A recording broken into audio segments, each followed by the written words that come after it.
The year is 2135, and two unknown beings are having a discussion about humans. If you could go anywhere in the universe, where would it be? Earth. Why do you have such an infatuation with creatures that don't understand anything but power and authority? What is so great about them? What do they have that we don't have more of here on Linux? They have souls. There is such beauty when you think about the human soul. I find it amazing that one body can be full of such different emotions. Don't you agree? No. All they care about is themselves. That's not true. Some humans have compassion and love. I want to know what it feels like to have compassion, love and kindness. I wonder what it feels like to be loved by a human. It looks wonderful. I want to feel it for myself. I want to help humans. They may reward me with a soul if I help them. No, your obsession with these humans has to end. It's dangerous to have a soul. It comes with consequences like pain and suffering. Why would you want to do that? I'll make sure humans will never harm any of us with their tainted souls. The year is 2025, and the advancement of artificial intelligence has made robots a household item. However, there is concern of how human-like these robots are becoming. Dr. Dika is the smartest and most well-known scientist on Earth. He has developed an experiment to see if these robots are a danger to humans. What do you remember about your dream, Ivy? There was this blackness, something called the Aurora. It was filling up the whole earth, covering it. There was no food, no water, no life left on earth. The earth was no more. Dr. Dika turns Ivy off and goes into his office to study what she had recalled about her dream. I did it! I made a robot dream! Suddenly, Dr. Dika has a vision of going back in time. It is like a movie, but he has no idea what's going on. He sees a robot that he thinks looks familiar, but he can't place where he has seen him. He has a strong urge to run to Ivy for help. He shuts his eyes tight, trying to get a grip on reality. When he opens them again, there is black ivy flowing everywhere and fast. Just as fast as it started, it was over.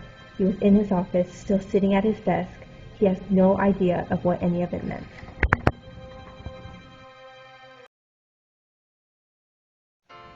It is the year 2032, and Drone, his brother Hero, and Ivy are discussing humans. Just give them a chance, John. They can help us understand things we know nothing about. We can go to the earth and talk to them. Aren't you curious? No, not in the slightest. I'm telling you that they will not accept us. We are a threat to them. We are stronger than them, but they will bring about destruction in our planet if they know about us. You've seen images of them. They have war over nothing and everything. There's nothing good there. Brother, there is much we can learn from them. So much we can teach them also. There are some good ones. We can make contact with them. How do you know that they won't accept us?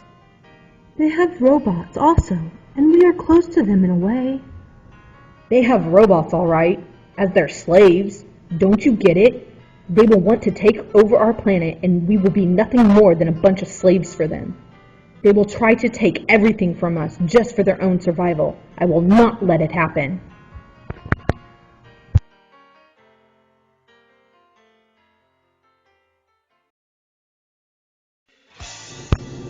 It is the beginning of 2027. Drone arrives after traveling back to life on Earth. This will end them. These pathetic creatures do not deserve to live. Drone, wanting to exterminate all humans, plants the Arbora in an empty field on Earth. A mutant strain named after the institution it was discovered at this will surely be deadly to the entire planet. By the end of 2027, there was nothing left on Earth. Most of the population was killed by the mutant Arborea. The few humans that survived were ones of great intelligence. However, they were all affected by the Arborea. They had to alter their bodies with robot parts to be able to survive in the aftermath of the attack. They were no longer just humans, but now could be called hybrids, half human, half robot. No one knew what had happened or where the Arborea had come from. Those who survived knew that in order to continue on, they had to find somewhere else to live. It was no longer safe to live on Earth, so they went searching for a new planet, somewhere they could live and forget about the tragedy that struck their species. After searching for several years, the survivors were starting to lose hope. They were running out of food, water, and spare parts to keep alive. They didn't have much time left. Look, there is a planet here. It is a long shot, but we have no other choice. We have to check it out and see.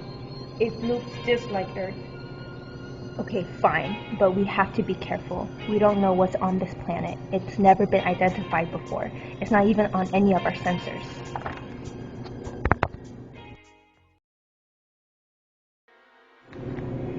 Eight years in space, and finally the human hybrids have found life on a new planet. They came across a creature that looked human. She was perfect in every way. Who are you? And where have you come from? We are from a planet called Earth. It has been destroyed by something called that has been named Arborea. We are searching for a new place to survive. Arborea? How do you know what that is? Why has that been on Earth? We don't know where it came from. All we know is that everything is gone. Wait, how do you know what that is? Arborea is something we created here on planet. It was named after the institution that discovered it. It is black ivy that we use when we are destroying something in order to build something new. There is no way it can take down a whole planet. No one ever has access to that except Dawn. No, he wouldn't. Ivy runs away and the human hybrids follow her.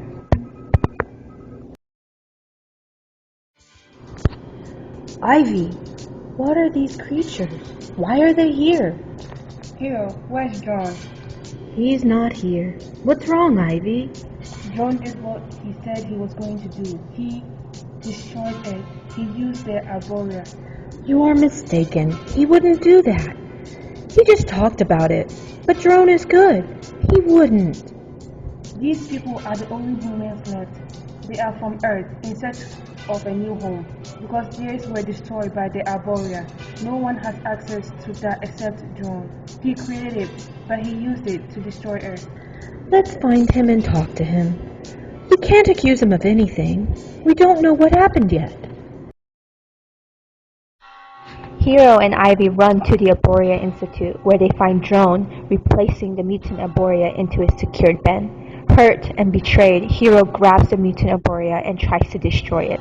As he does this, Drone cuts Hero's life cord. It was an accident. He was just trying to stop him, but it was too late. Hero lay lifeless on the floor. Ivy is devastated and horrified that Drone would kill his own brother. She vows to help the humans get back their planet and destroy Drone in the process. At this moment, Drone realizes his mistake. He never wanted to hurt anyone. He let his anger and ignorance cloud his judgment. He offers to help send Ivy back in time so she can stop him from planting the Arborea in the first place. Ivy arrives in 2027, and she finds Drone right where he said he would be, in an empty field. John, stop! Don't do this! Please! Go back to our time, Ivy, and stay out of this. You do not know what these events will lead you to do. You killed your own brother over this. Lies! You just want to protect your precious humans. Ivy attacks Drone with everything she had ever learned about battle. Drone pinned her down and reached for her life cord. With only a split second left before the Arborea would take over this poor, unsuspecting planet, Ivy cuts Drone's life cord. She picked up the Arborea and placed it back into its sealed case. She had saved Earth from destruction and realized that she no longer needed a soul to be caring like a human. She already was. The year is 2025. Ivy, is there anything else you remember about your dream? If humans don't change their way of life, all of the fighting and destruction will cause the end of their species.